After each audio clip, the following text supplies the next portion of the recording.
So, this is a segment of the Karen Hunter show.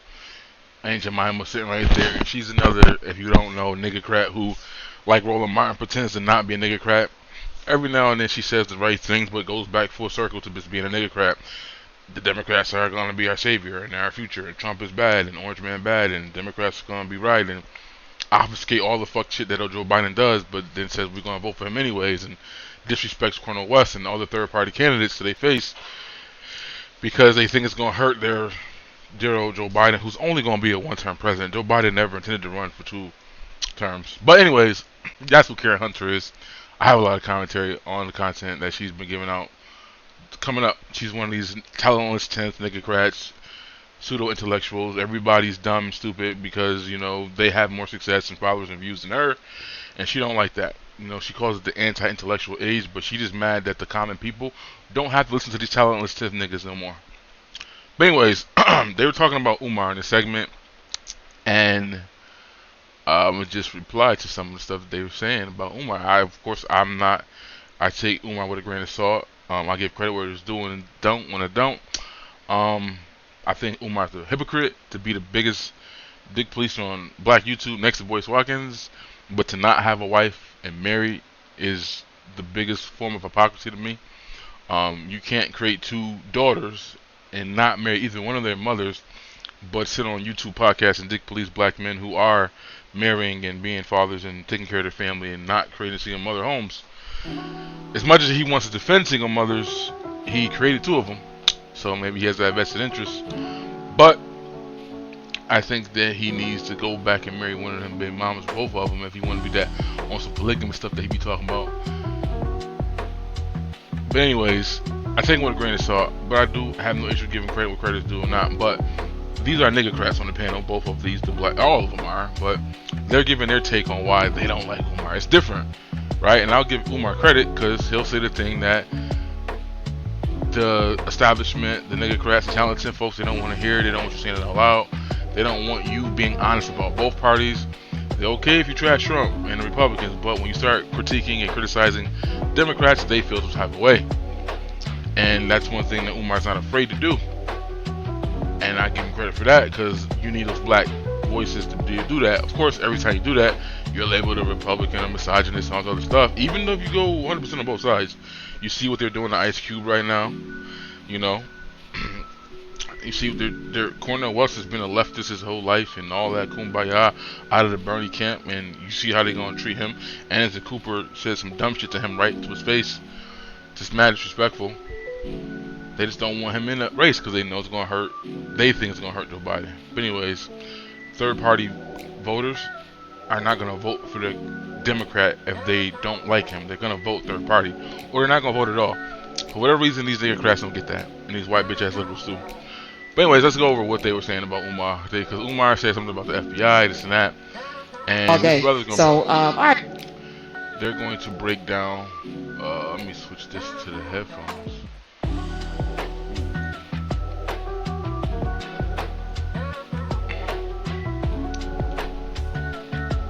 Hey, Smith, just play it. And wait, yep, go ahead, play it. Play it. I would not be surprised if we learned 20, 30 years from now that the domestic gender war was inspired by the FBI, just as the FBI gave birth to COINTELPRO back in the 70s and 60s to disrupt and destroy the credibility and success of black liberation movements. I could very well see where COINTELPRO or something similar to it could have also been invented to turn the black woman against the black man and the black man against the black woman. The family is an institution, no different than SNCC, no different than CORE, no different than the Panthers, no different than the Garvey movement, no different than the Freedom Riders. But I really do believe that at some point we're going to find out that the U.S. government had a hand in the gender wars and the promotion of it, because I don't think it's a coincidence that this black male versus black female gender war is being initiated at the very same time that the U.S. government is pushing transgenderism on elementary black public school children. Okay, now that last part I don't agree with, but the first part I agree with. But if you agree with the first part, maybe it's something that... How convenient she doesn't agree that the government is pushing a bunch of alphabet shit on little kids, letting them read to kids in school, teaching them stuff in sex ed that the parents might not be ready to teach them at young ages. Before we was at 6th grade, before we had the health classes and all that type of stuff, they're teaching these kids this stuff way sooner than that. And Karen's an educator. She's written books, published books.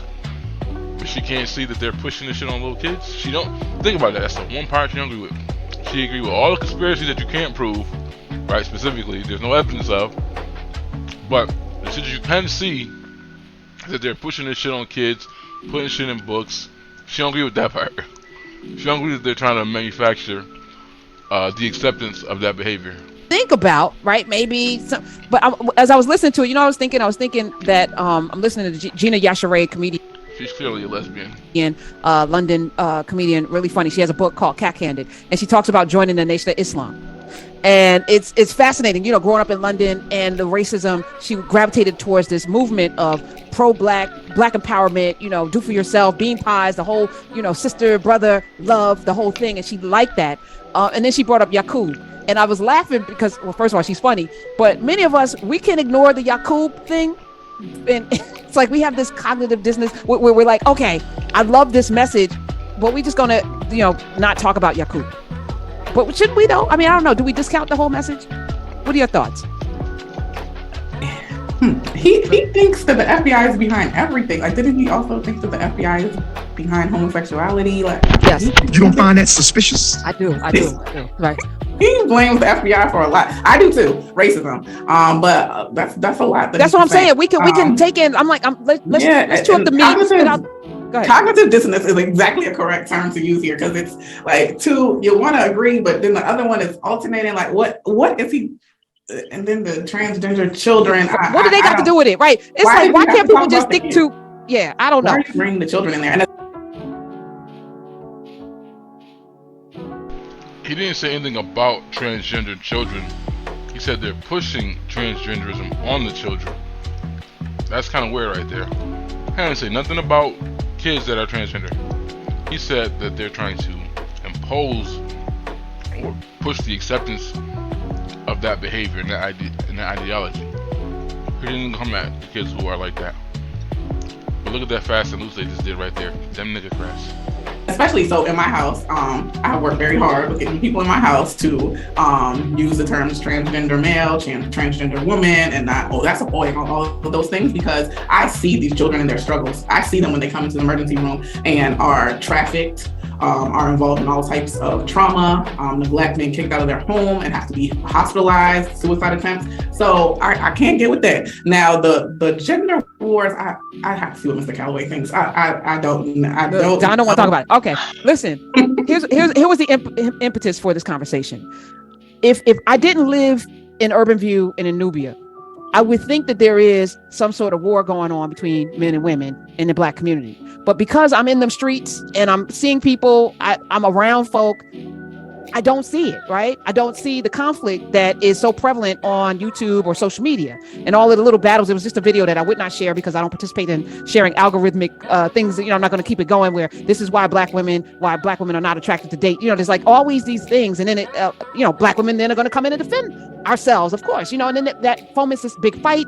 And you see it constantly, especially on social media, especially on YouTube. You can Google search right now. YouTube has and then the Kevin Samuels thing, right? So you think about, to me, he wasn't even on my radar. I didn't even know who he was practically until he died. You know what I'm saying? But that's because in my world, that's not the conflict. And I feel like maybe it's like a Yaqub kind of conversation that's being like this. Is something going on, or is there something going on?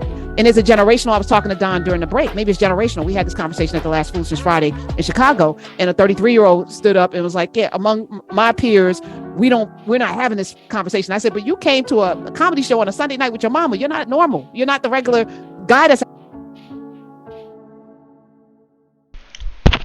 They had these same panels back in the day with a bunch of black feminists. They had these same panels and conversations in the 60s, pointing out the faults of each other. More so was black women pointing out the issues with black men, or what they didn't like of black men, or they didn't like patriarchy, or they didn't like all the other things. And we're gonna get to that whole patriarchy thing, but ain't nothing changed. The beef between black men and black women has always been here. At least since the civil rights era. That era where shit started falling apart, where black people got little glimpses of equality, or what it looked like, or what they thought that was. All hell broke loose, absolutely. From that point on, marriage rates dropped, poverty rose, education, all that stuff changed. But these conversations and these what's wrong and who fault it is, all that. That's been going on since then. So that's nothing new. It's not a generational gap. It's just now it's monetized. And that's what's making it worse, is that people can get paid off this shit, and that's why there's no solutions. There's only medicine. I mean, only money in the medicine is to keep talking about the problem. That's the issue today. Back then, that wasn't the issue. It wasn't monetized. It wasn't. Everybody wasn't given a platform to do that. And I obviously do say that, in the 90s, all the talk shows were black women and women in general got to get their shit off their chest and vent. Within the last 10 years, YouTube has been that space for black men, but within the last few years, that has also been monetized. So that's the issue.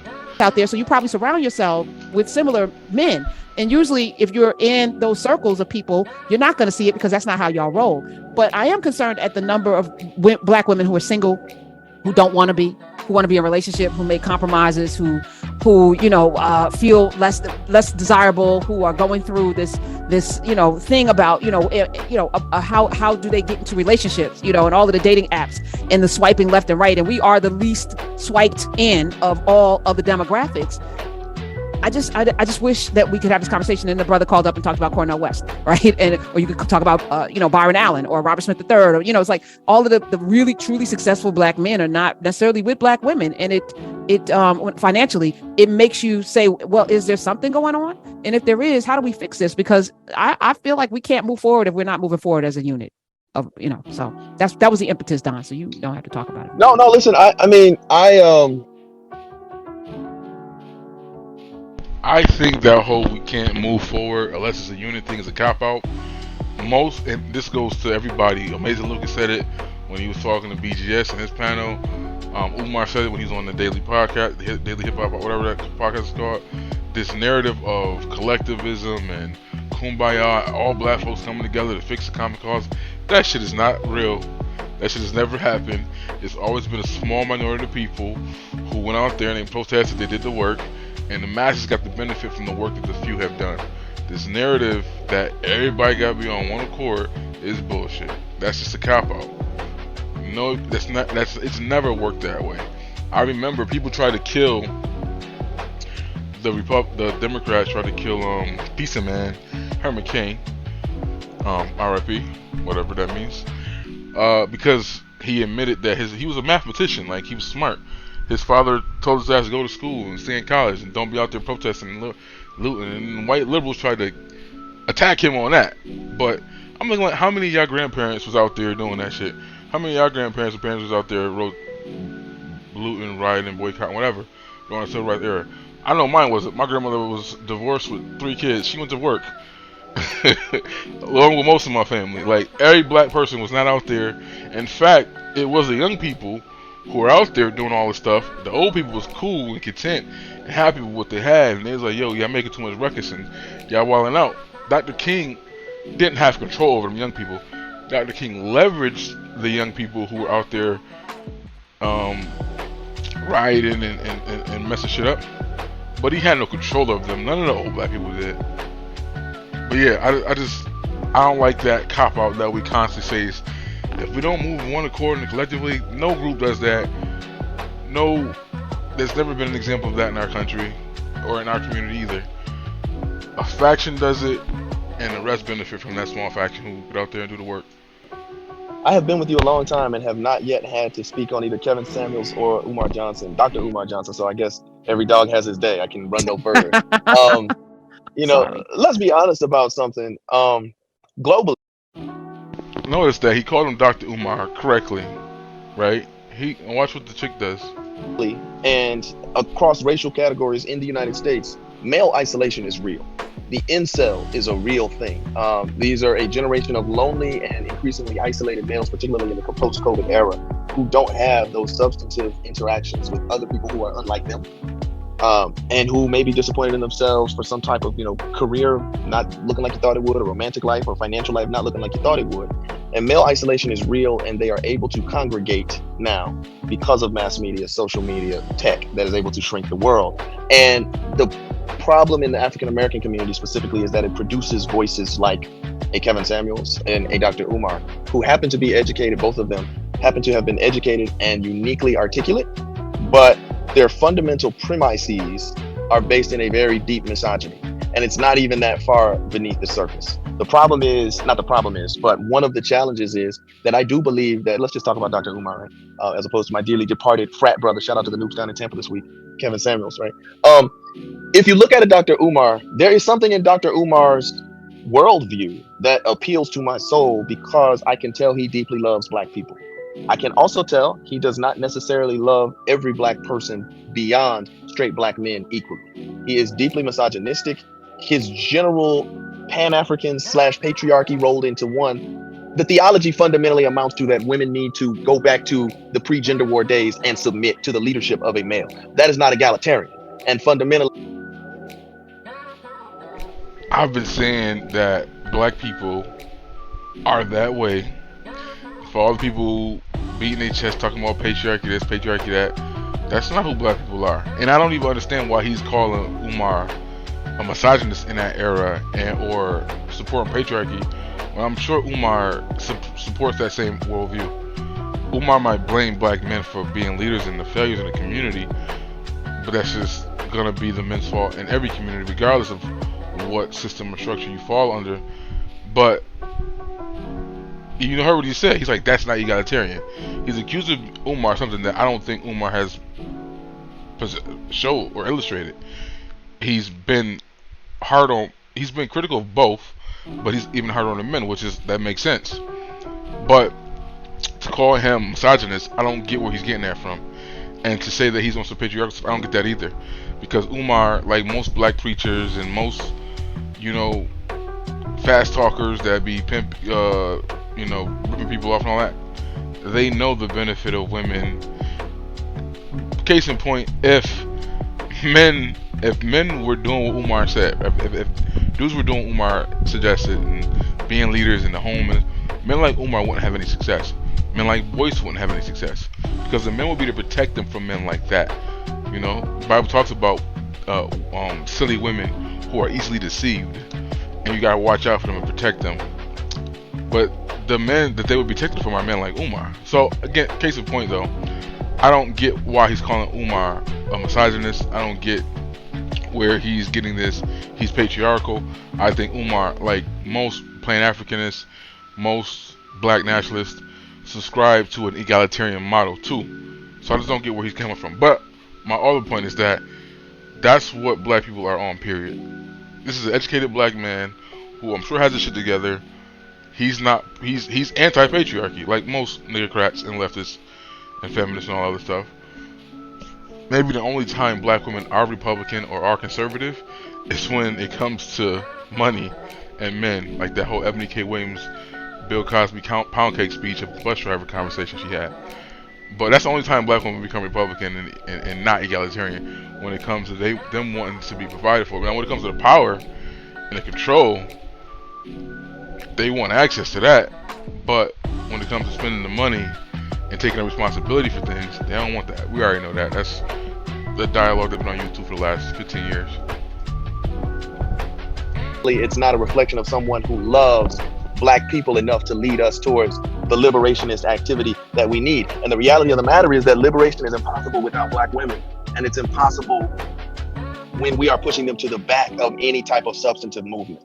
And so not only women, but obviously the LGBTQIA Two-Spirit Plus community, he does not value them as much as he values heterosexual Black men in terms of their capacity to be a part of leadership in a liberated Black nation. And I think that's what it's more about. He threw the woman thing in there because this conversation is really boiled down to the LGBT, his stance on that. And I think using the word love is loaded, because that's a loaded word to use in regards to your people. Like, when I think of love, not even romantically, I don't think of it as the way he's presenting it. Do I respect? Am I concerned? Do I value? Those are better words to use. Does Umar value LGBT behavior, sexuality, all that stuff over the collective progression of the Black race? No, I don't either. And that my point is, if these niggercrats is saying that Black progress can't happen, you can never find, and I don't believe in following no one leader, nothing like that anyways, and I'm not going with you niggas anyway. Yeah, support gun control and communism and all this shit, and anti-capitalist too. Which they discussed that on this panel. And Umar just come at capitalism too recently. But I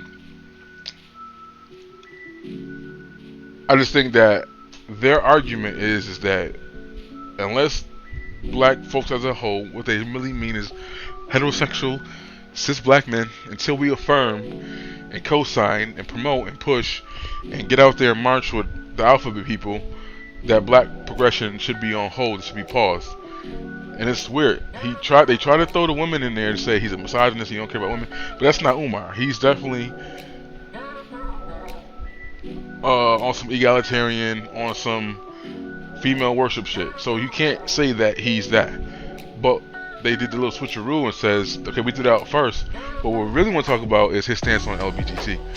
That's why we want to credit. And it's funny too, because Herman Cain, when he came out, before he took the position of Trump, I don't think he should have ran. He messed up his legacy, I do believe.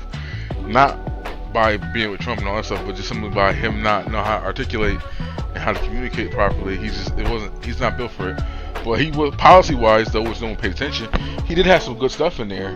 He did have some hardship stuff and ways to look at things based on their situation and upbringing and background. But anyways, the one thing the white liberals tried to get him on was because he was clean, he married to his black wife, and he's been with her forever. He already had clout from, first black surgeon, yada yada yada, open hand heart surgery, all that clout. So to discredit him, they kept hitting him on the LBGT stuff. They kept hitting him on it. Like, that's what they can. Like, they didn't have no scandals. He wasn't like Herman Cain had, side chicks and accusations from the office. Clarence Thomas accusations with Anita Hill. He ain't had none of that. So the only thing they could hit him on the head was, and they kept doing it. He didn't respond the proper way. He didn't know how to react to it. But they kept trying to get him because he wasn't affirming and co-signing the alphabet stuff. And now you have it here. Black liberals are going to discredit any black man who comes up in some type of leadership type of position. If he could do everything right and everything by the book and everything good, but if he not co-signing some alphabet stuff, the black liberals, the black niggercrats, are going to dismiss him. It's that simple. For that's not somebody I can get behind, because you don't love all black people easily. It's easy to love Don Calloway.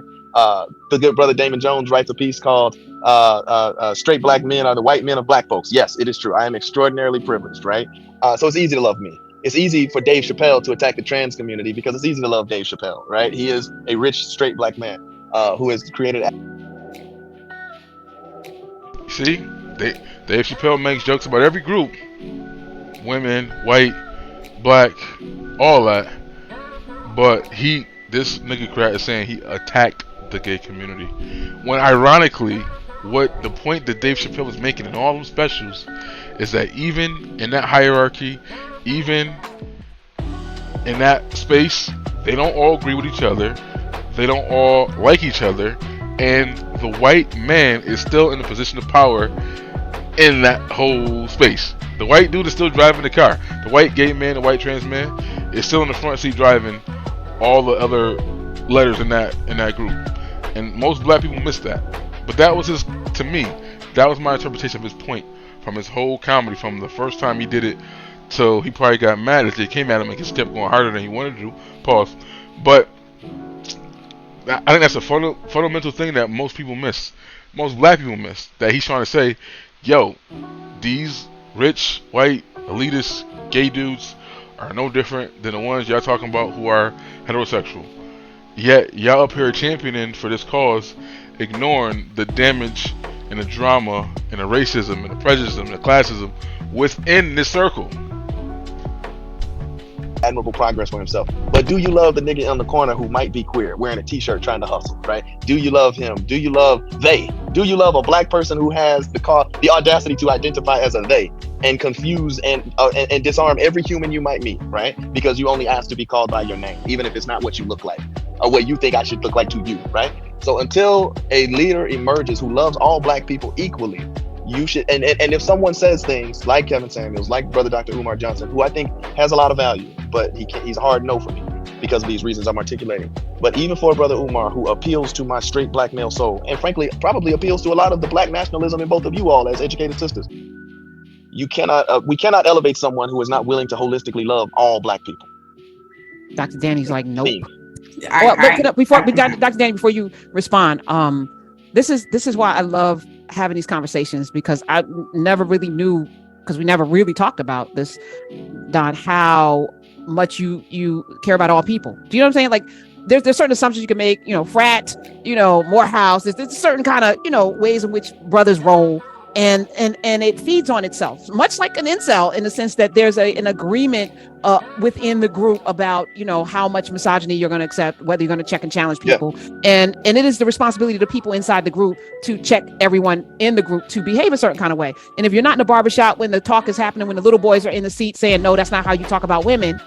If women are bitches and hoes in the barbershop, they're going to be bitches and hoes when the young men grow up, right? And that's where the culture is formed. So it is incumbent upon us to have these conversations, to have them honestly, not just to have the ones that make you feel good. And it's like, locker room talk should never exist, really. And there you have it. Locker room talk is a key phrase and word. This is how we conduct ourselves with here. You talk how you talk with your friends offline. You talk in your social groups the way I want to talk. But now you want to police the way black heterosexual men speak in our own spaces. That's the problem. Locker room talk shouldn't exist. Why shouldn't it be? Why shouldn't it? You shouldn't hear those conversations, right? We support free speech, and we can criticize, but this notion of checking people and telling them how to talk, like the cringiest thing is when the commercial where the one gay female comedian, she hears somebody talking and they're using their vernacular of saying gay and this and that, and she interrupts them. I would love to see a skit where like there's a rebuttal to that shit. Like, first of all, mind your damn business, get out of our conversation. You don't dictate our terminology, our slang. Who the fuck are you? Like, I hate that. But now Karen just said it. Now the spaces where you think you safe to just be funny and to be free and to have conversations and dialogue without being policed, she's saying, oh, those you still shouldn't be able to do that. I disagree. That is a sacred place for men to do their own thing. Y'all should stop trying to invade those spaces, because if y'all didn't, y'all wouldn't hear it. But then again, all the single mothers and they're in the barbershop because theirs ain't in the light, blah blah blah. I get it, but most places are respectful of that I know of. They chill. But now it's like it's lesbians up in the male barbershop. I remember when Serena was playing that one Italian chick, it was like 3 lesbians up in there. Like, they was all watching Serena get beat by that Italian chick. She's doing all that grunting and screaming, and that little Italian chick bust her ass. But it was just weird. It's like, damn, it's like, it's different. Like, I'm the type of person who goes to the barbershop, I want to just lay down. I'm tired. I'm sleepy. I want to sleep. I don't want to talk. Now the barbershops nowadays, they want to talk to you. Some of these places are too lit. They be drinking, probably be smoking. And that's not a good combination of trying to cut a straight line. So for me, I'm old. I'm washed. I don't even like going to the barbershop no more. But, and they charge ridiculous prices now, like $50 for a haircut and a shave. I had to cut my own hair, just line my beard up. But I'm saying that space shouldn't change just because women or alphabet people, like, they have their own spaces to go. They don't have to be in a male-dominated space like that. Among us, like, we should have a space where we can demean other groups of us, right? Even if it's comfortable in spaces. So I appreciate you so much for saying all of that. You shouldn't. Dr. Danny was like, I don't agree with him though on the. Oh no! I agree with him. I agree with him on most of it. I can't agree on what I would like to identify and get behind him in any way whatsoever, Dr. Umar. Because as I was saying, I didn't even realize he was actually a psychologist or a doctor of anything other than troll. Now to come back to that, she called him Dr. Umar too, but I ain't know he had his real degree. And so I noticed that about a lot of black women, especially like back when he wasn't telling you his credentials and showing you stuff. Even in my own personal life and social media, I was seeing a lot of black women who were adamant about saying, "Oh, he don't have this degree, he don't have this certificate, he not legit." Mainly, it was black women trying to discredit his education and his status. Like, to the point where they didn't even want to correct it. Once he came out and showed it, boom, boom, boom, you can look it up. Even chicks thought they looked it up and they were wrong. That's how adamant they were about proving that he didn't have this piece of paper. But notice, she's saying she didn't know he was legit. The information has been online for the last 5-6 years since he went on Roland Martin's show, where he finally admitted it or broke it down. It was either Roland or Breakfast Club, where he gave you all the information that you needed to know to find out that he was accredited and he had his real degree. That happened over 5 years ago. Yet this chick is saying she didn't know he was she thought he was just a troll. I just noticed that though. Think about it. The black man off the bat gave him his credit, called him Dr. Umar, didn't attack his education. You see Karen smiling, that's that niggercrat talentless synth, right? She'll call her Ice Cube dumb, or she'll say something about other black people who get attention or have podcasts that have views and people discussion. She can't do that to Umar, so she's just smiling right now.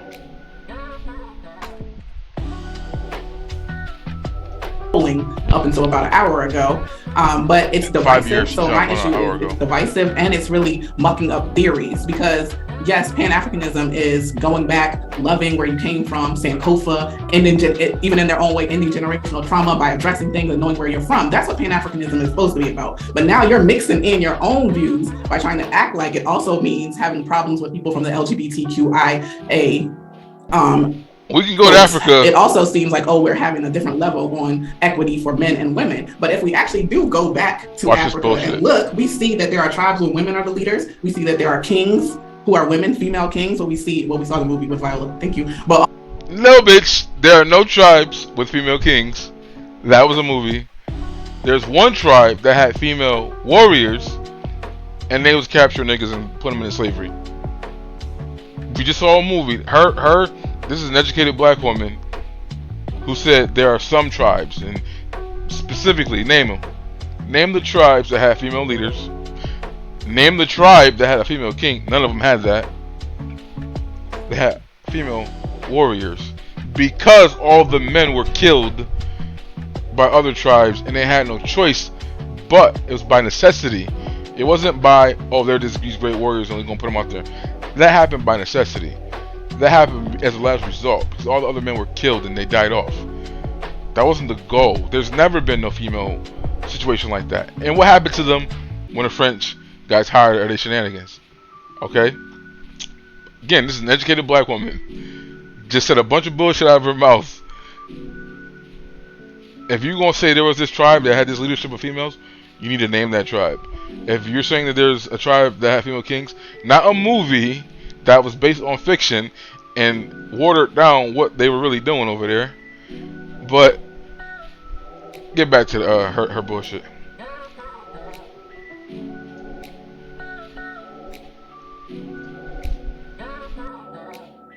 also, in Ghana, there have been female kings. It's been something that's been passed down. So I don't appreciate Dr. Umar, because he only loves a family that looks like this. Like, I only love a family that has a male dominant figure with a submissive or agreeable woman, but I can't love a family that looks differently. I can't love a family with a they. I can't love a family with two moms. I can't love a family with someone who's fluid. I can't love a family with someone who has a woman who is the breadwinner. I can't love a family unless...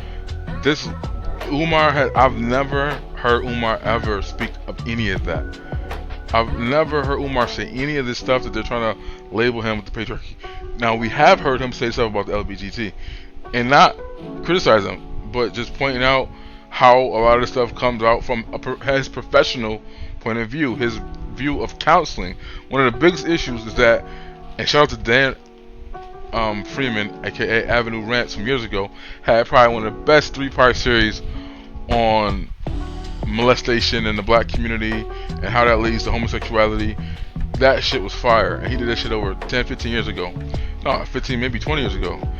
And obviously it's not on YouTube anymore. He's not even on YouTube, I don't think, anymore either. But he broke that shit down, and that's a conversation that Umar kind of tiptoes around and talks about. But that conversation will never be had publicly in a proper form to point out, specifically in the black community. I got cousins that straight up say, that nigga molested me, and that's why I'm gay, and that's what that is. You look at all these celebrities, the hide your kids, hide your wife dude got molested when he was 8 years old. Never had any sexual attraction before that, but that happened to him. I'm not getting no more dude. All these dudes admitting Tyler Perry got molested by a woman and a man. I mean, I think by a woman. He said he's mad moist. I'm just saying, that conversation, how that trauma can lead, not always, people respond to it differently. Some become promiscuous, some go to drugs, whatever. Some get the therapy and the healing, and they deal with it because they struggled with it. The one actor, that was a kid actor, said he struggled with sexuality.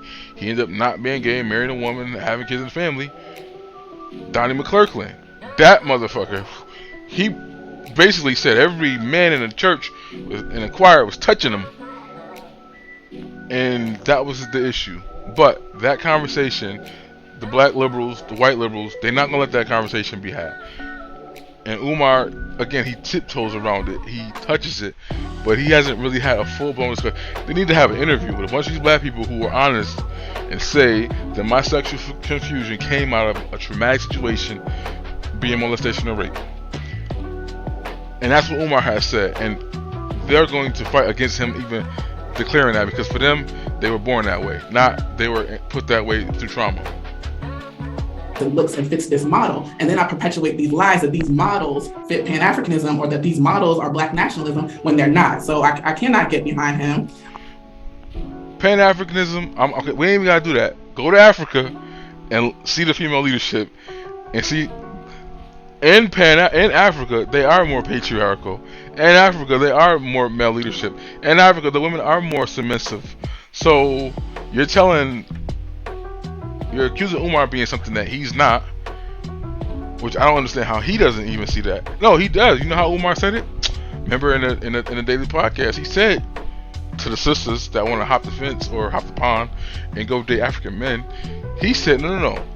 The sisters in America, the black Americans, can't talk to the African men that way. You can't talk to them that way. You can talk to us this way. So he don't mind egalitarianism and female leadership and all that other stuff, and just letting them spew all types of shit to you and you don't respond. He want black American men to take that, but he said them African dudes, he knows that they're not going to take that. So what is she talking about when she's saying that model is not African, but Umar knows that you can't. Again, you can do it here to us. You can yell at, scream, and bang on men who ain't had nothing to do with you. Men like Umar, because he created 2 single mothers, but the ones that others who haven't, those dudes who are under 35 on that podcast who haven't done that, you can bang on them, but you can't do that to some African men. Why? Why can't you do that to some African men? They are actually patriarchal in their behavior, and they actually believe in submissive women. They actually permit or don't permit a woman to speak. They actually don't co-sign homosexuality. Chimamanda, the black feminist who all over the world teaching feminism, she got in trouble with the black liberals and the Grapevine cast because they're all Nigerians and pro-LGBT nonsense. She got in trouble because she wouldn't affirm the bullshit in transgenderism. But she's all over the world teaching feminism, but not in her own country. She in America, she in Europe, but she not in Africa doing that shit. All them Nigerians on the Grapevine, and I have listened to watch them in here, so I know what's going on over there now. But they all said they're going back to Africa after they get their bread from here in America, after pushing the co-signing a bunch of matriarchal nonsense, feminist bullshit, and LGBT stuff. But they can't take any of that back to Africa with them or Nigeria where they go back home. I grew up in a household where my father went to the Million Man March, right? And I was like, this is awesome. Like, for him to tell me all about this and all these black men. And I was like, Farrakhan, and listening to him, I was like, this is cool. Like, I really think, I told my dad, I was like, I feel like we should become a part of the Nation of Islam. And then I learned that I have to walk some steps behind a man and I can't walk next to him. And I was, never mind. No, that is not for me. And I realized that when I was 8 or 9 years old. So I can appreciate a black leader. I can appreciate the activism. However, you are mucking it up and you're not telling the truth and you're confusing people. And then you're showing that on social media. And we know that everyone is looking at social media, as we just said, and in the time of YouTube, COVID, if you want to say it's post-COVID, some people think the pandemic is over, I know, that you now have people congregating and jumping on these ideas and perpetuating them. And no, I can't get behind that, but I agree with all the other things from Mr. Calloway. Well, no, please stop it, Dr. Harrison. I'm done. Let's talk about. So I operate in the universe of governance and practitioner government. Let's imagine that those who believe in Dr. Umar and are inspired by his articulate black nationalism, which is very real and very valuable. Let's just say we give Dr. Umar the keys to the Wakandan ship, right? He's in charge. He is King T'Challa. Would the gay black boy at his school be treated properly? Would No. Dr. Umar Capital, would Dr. Umar Venture Capital invest in a woman-owned business or a business that centered womanist leadership? Would Dr. Umar grant the tax exemption to the church that's led by feminist theologian sisters who are out there, like Dr. Nichelle Gidget-Jones? I can't trust you to love black people, therefore I cannot trust you to lead black people, right? Because it Right. will not be done fairly and egalitarianly, and we will end up with the striated society that we have right now. I didn't even get that far in this video. So obviously, you heard what the man just said. The mind blowing thing is everything he said. Wakanda's not real. Africa is, and the African leadership there ain't doing none of the stuff he just said. Y'all, Karen Hunter was one of them niggas that went back to the people that sold us. And that whole thing with Roland Martin, all these nigga crats went back to Africa to the people that sold us and went to go to the little shit docks and stuff like that. They all went back there talking about how beautiful it was and how surreal it was and all these other feelings they had. I ain't get that shit. But the place y'all went to do whatever y'all was doing with that, whatever that shit was called a few years back. And then y'all, some people was coming back. I think Boyce was even trying to promote going over there to live and stuff like that too. Weird, wild shit. But my point is that this liberal, feminists, pro-LGBT stuff, them niggas over there don't co-sign it either. So you want, now my say, I've already said it, Umar. If Umar was king of Wakanda or whatever, he let all the half-breed females in, kick all, not let none of the light skin black dudes in, not even biracial, just light skin. And even Killmonger killed his biracial woman. He didn't kill her. He let her get killed. He sacrificed his biracial woman because he knew she couldn't come into Wakanda. Umar would let her in. But all that being said, they're saying, and this is what you got. This is why there's never going to be a solution. And I don't believe in this collectivism nonsense. I think it's going to be separate groups that have like-minded views and ideas, which is normal. Like Umar and his. Because ain't no too many men gonna follow him, but he can have his gang of whoever gonna follow him. Mostly gonna be women, single moms, and all that stuff. The kind that he created. And then these nigga crap like these people are gonna go and they're gonna have their alphabet people and their female leadership and their female pastors and their feminism and their and they're gonna go do their thing. And the black conservative, more traditional family structure people, they probably gonna go be around white people because they just know where the money and the resources are at. So it is what it is. But everybody gonna go into their own corners and do their own thing. That's just what's gonna happen. That's the only solution I see. You're not mixing all that together and trying to force anything. It would be cool if you could have that respect and say this is a bigger issue, and whether or not you affirm alphabet relationships shouldn't stop the progress of black people as a whole, because what we're doing is going to help all black people get resources, get education, get whatever they need. But to say we're going to not get behind or not follow, you're not fit to lead, or you're not, I don't believe in following anybody anyways, but I'm just saying, to dismiss people solely based on some feminism alphabet stuff is wild. And that's basically what these people are saying. Again, I don't agree with Umar. I ain't following that nigga anywhere either. I think it's hypocrite. I give him credit where credit is due. But I'm just pointing out, this is how the left and the feminists and the liberals and the matriarchal people feel. And they're accusing him of being misogynist, Umar, and he's not. I don't see that at all. I don't see that at all. I see he subscribes to egalitarian.